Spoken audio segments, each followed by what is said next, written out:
오늘의 주요 뉴스입니다. 국내 주요 그룹 총수들이 을사년새해를 맞아 잇따라 신년사를 내고 위기 극복을 위한 경쟁력 확보를 강조했습니다. 트럼프 2.0 시대 관세 전쟁이 격화할 것으로 관측되는 데다 탄핵 정국까지 복합 위기를 타개하기 위한 혁신에 방점을 찍고 제도약을 다짐했습니다. 금융권도 4대 금융지주 수장들이 신년사를 통해 내부 통제 강화와 고객 신뢰 확보 등 올해 경영의 방향성을 예고했습니다. 올해 대내의 불확실성 확대에 따른 경영 환경 악화를 전망하며 확장보다 안정에 무게를 둔 변화가 감지됩니다.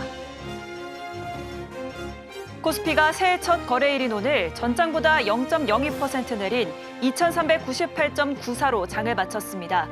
지난달 24일 이후 5거래일 연속 하락세를 나타냈는데 기관과 외국인들의 매도세가 계속되고 있습니다. 자동차 업계가 중국의 성장과 미국의 보호 무역주의로 올해도 쉽지 않은 한 해를 보낼 거란 관측이 나옵니다. 우리 기업들은 신차 출시를 통해 위기를 정면 돌파하겠다는 전략입니다.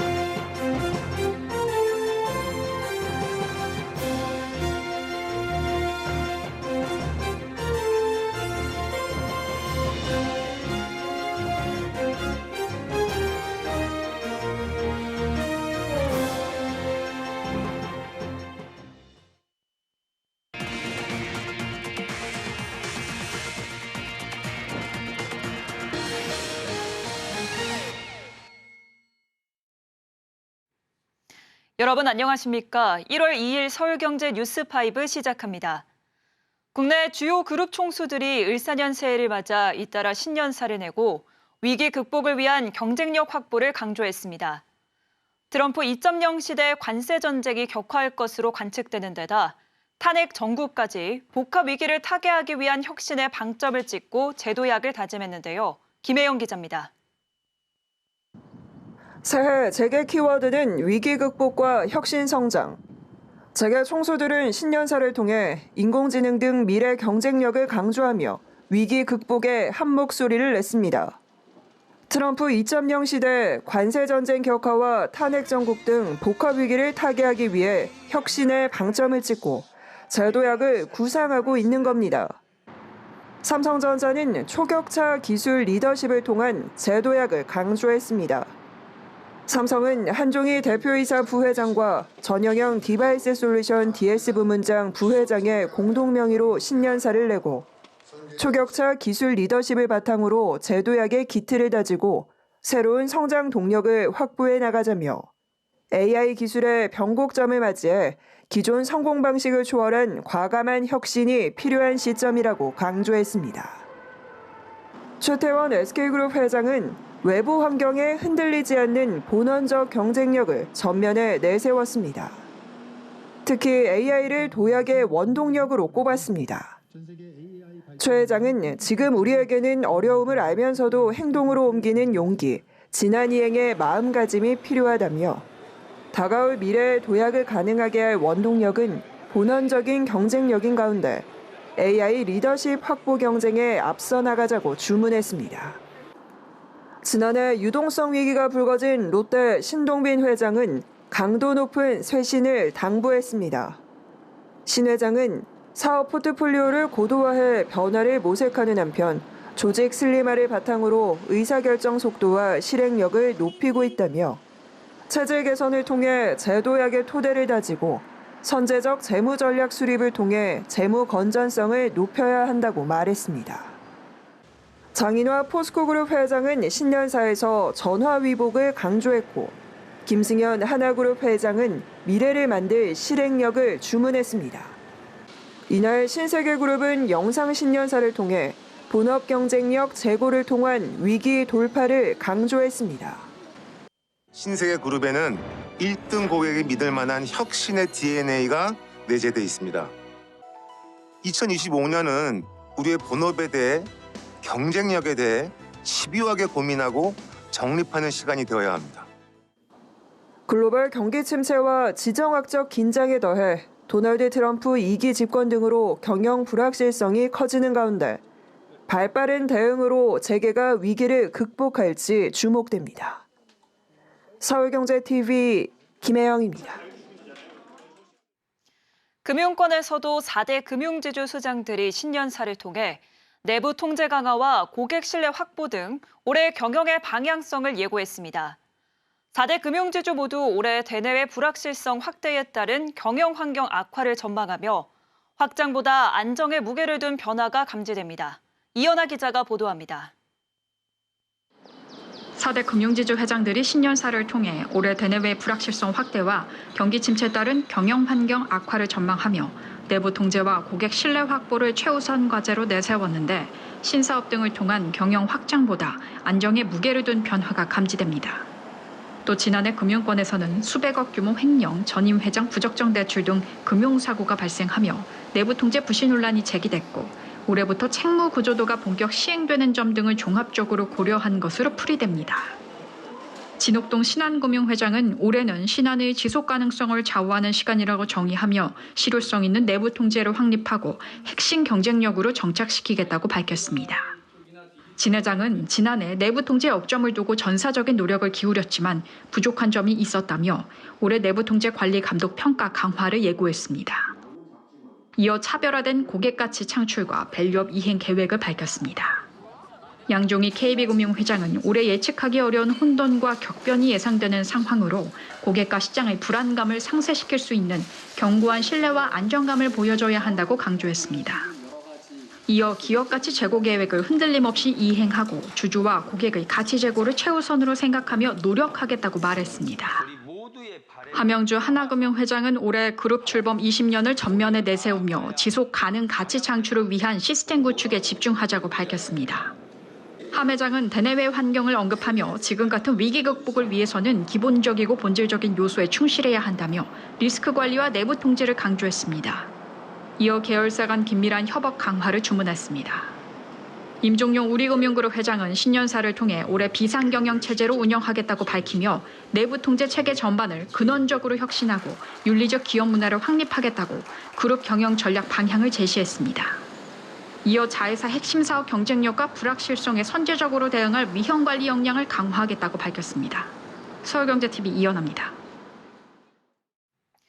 2025년 을사년 증시가 여당과 야당, 금융당국과 유관기관의 증시 회복과 우상향 기원 속에서 힘차게 출발했으나 해를 넘어 이어지고 있는 셀코리아를 달래기엔 역부족인 모습입니다. 지난 한 해 낙폭이 컸던 우리 코스피는 새해 첫 거래일인 오늘도 기관과 외국인의 동반 매도세에 2,400선 사수에 실패한 채 약보합 마감했습니다. 김보연 기자입니다. 어려운 여건 속에서 시작하지만 정부, 국회, 기업, 투자자 모두 합심하여 그동안 떠났던 외국인과 국내 투자자가 다시 우리 시장으로 돌아오는 한 해로 만들어 봅시다. 올해 국내 증시 첫 출발을 알리는 개장식에 참석한 여야 정치권 인사와 금융당국 및 유관기관 수장들은 한 목소리로 국내 자본시장의 회복과 우상향을 기원했습니다. 코리아 디스카운트를 해소하겠다는 강한 의지도 드러냈습니다. 지난해 우리 증시가 글로벌 주요국 대비 꼴찌 수준에 머무르는 사이 투자자들이 국내 증시에서 짐을 싸는 등 위기감이 고조된 상황이기 때문입니다. 평소보다 1시간 늦은 10시에 거래를 시작한 오늘, 코스피는 전거래일보다 소폭 오른 2,400.87에 거래를 시작했으나 곧바로 하락으로 방향을 틀어 부진한 흐름을 보였습니다. 보합권에서 등락하던 지수는 결국 반등에 실패해 2,398.94로 하락 마감했습니다. 유가증권 시장에서 외국인과 기관은 각각 2,397억 원, 1,991억 원어치를 팔아치웠습니다. 개인만 홀로 3,557억 원어치 순매수했습니다. 678.98로 상승 출발한 코스닥은 출발 직후 일시 하락했다가 상승 전환 후 686.63으로 장을 마쳤습니다. 이 시장서도 외국인 홀로 1,307억 원 순매도하면서 코스피와 마찬가지로 외인의 매도세가 두드러졌습니다. 증권가에선 코스피 지수가 가장 저평가된 상태인 데다 원화 가치까지 폭락해 외국인들의 저점 매수 시점이 임박했다는 관측이 나오고 있습니다. 업계에선 올해 코스피 지수가 낮게는 2,300포인트에서 높게는 2,900포인트 사이에서 움직일 것이라고 분석하고 있습니다. 사실상 지금 레벨이 하단 부근이라는 진단입니다. 하지만 윤석열 대통령의 체포영장 집행 등 정치적 불확실성이 이어지면서 양대 시장에선 외국인 순매도가 해를 넘어 이어지고 있는 모습입니다. 다만 올해 대체거래소, 파생상품 야간시장 개설, 공매도 재개, 공모펀드 상장 등 새로운 투자 환경이 호재로 작용할 수 있다는 관측도 나옵니다. 증권거래세도 지난해보다 0.03포인트 낮아진 만큼 떠났던 투자자들이 돌아올지 관심이 모아지고 있습니다. 서울경제TV 김보연입니다.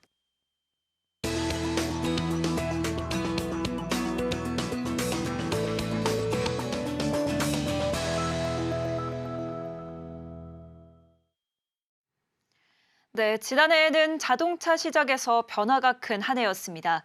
세계 자동차 판매량 2위 기업인 독일 폭스바겐 그룹이 경영 위기로 공장 폐쇄를 검토하는 한편 중국 자동차 기업들은 폭발적으로 성장하면서 전통 자동차 브랜드와의 산업 주도권 경쟁이 치열해지고 있죠. 트럼프 2기 행정부 출범이 예고되면서 보호 무역주의로 인한 북미 시장의 불확실성도 확대됐습니다. 격변의 시기를 지나는 자동차 시장 환경을 우리 기업들은 올해 어떻게 돌파해 나갈지 관련된 자세한 이야기 산업일보 이혜란 기자와 함께합니다. 네, 어서 오세요. 네, 안녕하세요. 네, 올해 2025년 전망을 알아보기 전에 먼저 지난해 우리 자동차 산업은 어떤 성적표를 좀 받아들였을까요? 네, 2024년 국내 자동차 산업은 경기 침체에 따른 소비 심리 위축 그리고 전기차 캐즘 장기화로 내수 판매가 다소 부진했습니다. 한국자동차 모빌리티 산업협회에 따르면 지난해 1월부터 11월까지 국내 신차 등록 대수는 총 149만 8,331대로 작년 같은 기간과 비교하면 6.1% 감소했습니다. 2024년 연간 차량 등록 대수는 164만 대 정도로 예상되는데요. 이는 2013년 이후 가장 적은 수치입니다. 지난해 국내 신차 등록 대수는 11년 만에 최소를 기록할 것이라는 전망이 나오고 있습니다. 네, 지난해 우리 자동차 산업의 내수는 부진했지만 수출은 상반된 결과를 기록했다고요? 네, 어제 산업부 자료에 따르면 자동차 수출은 지난해 708억 달러를 기록하면서 전년도와 보합세를 이뤘습니다. 2년 연속 700억 달러 이상의 호실적을 기록한 건데요. 내수 침체 상황을 글로벌 시장에서 극복한 것으로 볼 수 있는 겁니다. 특히 최대 수출 시장인 북미 시장에서 견조한 수요가 계속되면서 수출량은 높게 유지가 됐다는 분석입니다. 네, 그렇다면 이제 올해 2025년 자동차 산업은 전망이 어떨까요? 네, 올해도 비상계엄 사태 후 경기 침체가 계속될 것이라는 전망에 내수 시장은 다소 부진할 것이라는 관측입니다. 반면 수출은 증가세가 유지될 거란 전망이 나오고 있는데요. 다만 외부적인 요인으로 불확실성은 커질 것으로 보입니다. 한국자동차 모빌리티 산업협회는 2025년 자동차 판매량은 지난해와 동일한 수준인 446만 4천 대를 유지할 것으로 내다봤습니다. 특히 해외 수출은 281만 8천 대로 전년 대비 1.1% 증가하고 내수 판매는 164만 6천 대로 1.7% 줄 것으로 예상을 했습니다.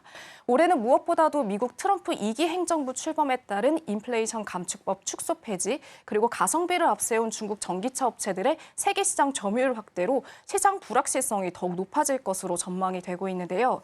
이 트럼프 행정부가 예고한 보편 관세가 적용이 되면 우리 자동차 기업은 가격 경쟁력에서 타격을 받을 수밖에 없는 상황이기 때문에 이러한 리스크들을 극복하는 것에 업계는 상황을 예의주시하고 있습니다. 네, 기업들은 어떤 대응 전략을 내놓고 있을까요? 기업들은 이제 신차 출시로 정면 돌파에 나서는 모습입니다. 현대차그룹도 국내외 다양한 불확실성에 대응해 신차를 공격적으로 출시할 것으로 보이는데요. 현대차는 첫 대형 전기 SUV 아이오닉 9을 올해부터 국내에서 판매하고 미국과 유럽 등에 출시할 계획입니다. 또 6년 만에 내놓은 대형 플래그십 SUV 팰리세이드, 여기에 수소 전기차 넥소의 후속 모델 이니시움 출시도 앞두고 있습니다. 기아는 대형 전기 SUV인 EV9의 고성능 버전 EV9 GT를 올해 선보이고 픽업 트럭 타스만을 국내와 해외에서 판매하는 한편 첫 전기 세단 EV4와 SUV형 전기차 EV5, 최초의 PBV인 PB5 출시도 앞두고 있습니다. 이 전동화, PBV, STB 전환 등에 다양하게 힘을 싣고 있는 겁니다.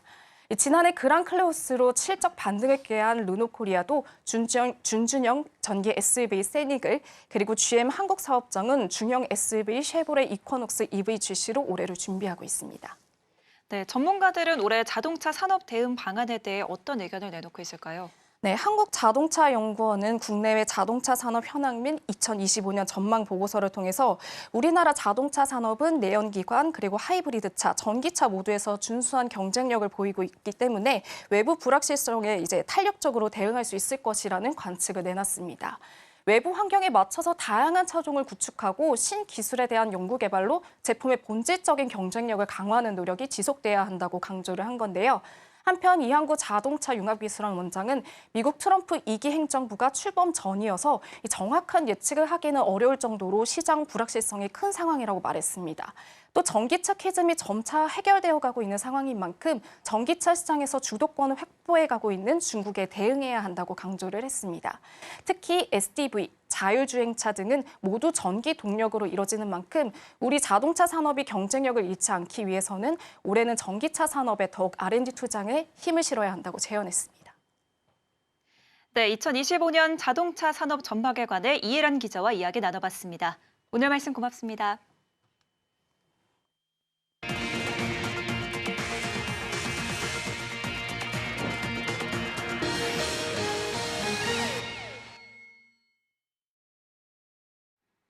실손보험료가 새해 들어 대폭 오를 전망입니다. 3세대와 4세대는 두 자릿수 인상률이 반영되는데요. 하지만 근본적인 실손보험 개혁 없이는 보험료를 높여도 보험 손익 개선에 미치는 영향은 크지 않을 것이란 지적이 나옵니다. 김도하 기자의 보도입니다. 올해부터 실손 의료보험이 평균 7.5% 오릅니다. 생명보험협회와 손해보험협회에 따르면 1세대 실손보험은 평균 2%대, 2세대는 평균 6% 상승합니다. 하지만 3세대는 평균 20%대, 4세대는 평균 13% 상승률이 책정됐습니다. 지난해 실손보험 평균 인상률은 1.5%, 이 중 4세대 실손보험은 동결됐는데 올해는 4세대가 처음으로 인상이 단행되며 두 자릿수 상승폭을 기록했습니다. 일부 비급여 항목의 과잉 진료 문제로 실손보험 손해율은 악화하는 상황. 지난해 상반기 기준 3세대와 4세대 실손보험 손해율은 각각 149.5%와 131.4%에 달했습니다. 100%를 넘긴 손해율은 보험사 적자로 이어져 보험료 인상 요인이 됩니다. 하지만 보험료를 올리는 것만으로는 손익 개선 효과가 제한적입니다. 시장에서는 3세대와 4세대 실손의 높은 인상률에 비해 보험 손익에 미치는 영향은 크지 않을 것이라고 분석했습니다. 전배승 LS증권 애널리스트는 실손보험료가 일률적으로 7.5% 인상된다고 가정하면 위험보험료 수준을 공개하는 회사를 기준으로 손보사는 1.9%포인트, 생보사는 1%포인트가량 위험 손해율이 개선될 것으로 추정했습니다. 위험보험료 증가분만큼 예실차 개선으로 이어진다고 단순 상정할 경우엔 전체 세전이익 대비 보험 손익 개선 규모는 평균 2.7% 수준에 불과하다는 겁니다. 소비자의 실손보험료 부담을 완화하고 건강보험의 지속성을 제고하기 위해선 비급여 관리 체계 구축과 실손보험 제도 개편이 수반돼야 한다는 지적입니다. 하지만 윤석열 대통령이 앞서 비상계엄 포고령에 의료인 처단 등의 문구를 담으면서 의사단체가 의료개혁특별위원회 참여를 중단했습니다.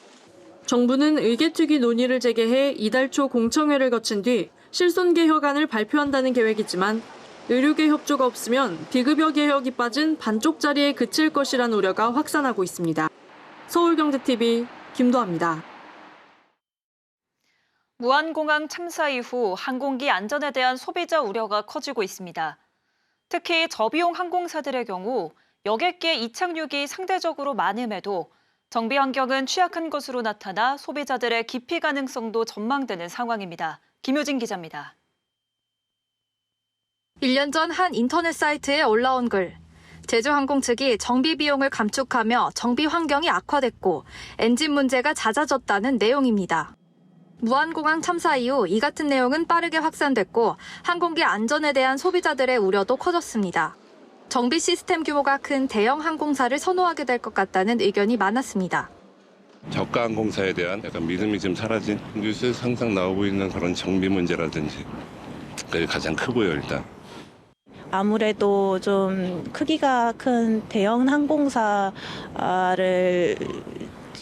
중점적으로 선택을 할 것 같지만 그래도 대중적인 만큼 안정성이나 그런 것도 좀 믿는 경향이 크죠. 항공업계에 따르면 항공기 한 대당 정비 인력은 대한항공 16.5명, 아시아나항공 16.1명, 티웨이 11.5명, 제주항공 11.2명, 진에어 10.1명으로 대형 항공사에 비해 저비용 항공사의 한 대당 정비 인력이 적은 것으로 나타났습니다. 대형사보다 이착륙이 잦은 저비용 항공사지만 대형사에 비해 정비 인력이 부족한 점이 부각되며 소비자들의 우려를 사고 있습니다. 실제로 사고 하루 뒤 제주항공 예약 취소 건은 6만 8천 건으로 집계됐습니다. 항공기 안전에 대한 우려와 참사 후 가라앉은 분위기가 겹쳐 항공 예약 취소가 잇따르고 있는 것으로 알려졌습니다. 전문가들은 기체 결함 여부는 조사 당국의 조사가 끝나야 파악할 수 있다는 의견입니다. 하지만 소비자 우려가 커진 만큼 저비용 항공사들은 항공기 정비 환경을 강화해야 할 필요성이 있어 보입니다. 서울경제TV 김유진입니다. SPC그룹이 2,300억 원가량을 투자해 미국 텍사스주에 제빵 공장을 세웁니다. SPC그룹의 최대 해외 생산 시설이 될 전망인데요. SPC는 미국 외에도 중국과 말레이시아 등 세계 각지에 공장을 설립하며 해외 사업 확장에 속도를 내고 있습니다. 이수빈 기자입니다. 파리바게뜨를 운영하는 SPC그룹이 미국 텍사스주 존슨 카운티에 제빵 공장을 짓기로 했습니다. 공장 부지는 약 15만 제곱미터로 SPC그룹의 최대 해외 생산 시설이 될 전망입니다. SPC는 이곳 존슨 카운티의 벌리슨시를 공장 후보지로 정하고 지방정부와 투자 계획을 논의하고 있습니다. 협의는 이르면 이달 마무리될 전망입니다. 존슨 카운티와 벌리슨시는 공장 투자 유치를 위해 파리바게뜨에 약 1,000만 달러, 한화 148억 원 규모의 지원금을 주기로 했습니다. SPC그룹이 미국 공장 설립에 나서는 건 파리바게뜨 매장이 확대되고 있는 미국과 캐나다를 비롯해 향후 진출 예정인 중남미 지역까지 베이커리 제품을 공급하기 위해서입니다. 현재 파리바게뜨는 해외 14개국에 약 600개의 매장을 운영 중인데 그중 미국과 캐나다에 200여 개가 있습니다. 북미 가맹 사업이 성공적으로 자리 잡으면서 매장 수와 제품 공급량에도 속도가 붙는 모습입니다. SPC그룹은 북미 지역 외에도 세계 각지의 공장 설립을 늘리며 현지 생산 거점을 확대하고 있습니다. 중국 텐진에서는 2만 제곱미터 규모의 제빵 공장을 운영 중이고 말레이시아 조호르바루에서는 1만 6,500제곱미터 규모의 할랄 인증 제빵 공장이 완공을 앞두고 있습니다. 이번 텍사스 공장이 가동되면 북미와 중남미 시장을 포함한 글로벌 네트워크 확장이 더욱 가속화될 것으로 기대됩니다. 한편 미국 공장은 SPC 삼립의 해외 생산 기지로 활용할 가능성도 있습니다. 삼립은 그룹 차원의 협력을 통해 미국 현지 시설을 시장 대응과 현지화 전략의 거점으로 활용하는 방안을 검토하고 있다고 설명했습니다. 서울경제TV 이수빈입니다. 올해 전기 승용차를 구매하면 최대 580만 원의 국고 보조금이 지급됩니다. 환경부는 오늘부터 열흘간 2025년도 전기차 구매 보조금 개편 방안을 행정 예고했습니다. 이번 개편안에 따르면 보조금이 전액 지원되는 전기 승용차의 차량 가격은 기존 5,500만 원에서 올해 5,300만 원으로 내렸습니다. 대신 보조금 혜택은 중대형 승용차 기준 지난해 최대 650만 원에서 올해 580만 원으로 70만 원이 줄었습니다. 취약계층의 전기차 접근성을 확대하기 위한 지원도 늘어납니다. 청년이 생애 첫 차로 전기차를 구매한 경우나 차상위 이하 계층이 구매하는 경우 보조금의 20%를 추가로 지원받을 수 있습니다. 특히 올해는 안전계수를 도입해 차량 제조 수입사가 제조물 책임보험에 가입하지 않은 차량이나 충전량 정보를 제공하지 않은 차량은 보조금을 아예 주지 않기로 했습니다. 현재 자동차 제조 수입사 중 제조물 책임보험에 가입하지 않은 곳은 테슬라와 BMW 등 2곳으로 알려졌습니다. 화성시가 올해 1월 1일 화성 특례시 출범을 알리는 현판 제막식을 가졌습니다. 이날 행사에는 시청 중앙로비에서 정명근 시장을 비롯해 관계자들이 특례시 출범을 상징하는 현판과 화성 특례 시민 헌장을 제막하며 미래 발전을 기원했습니다.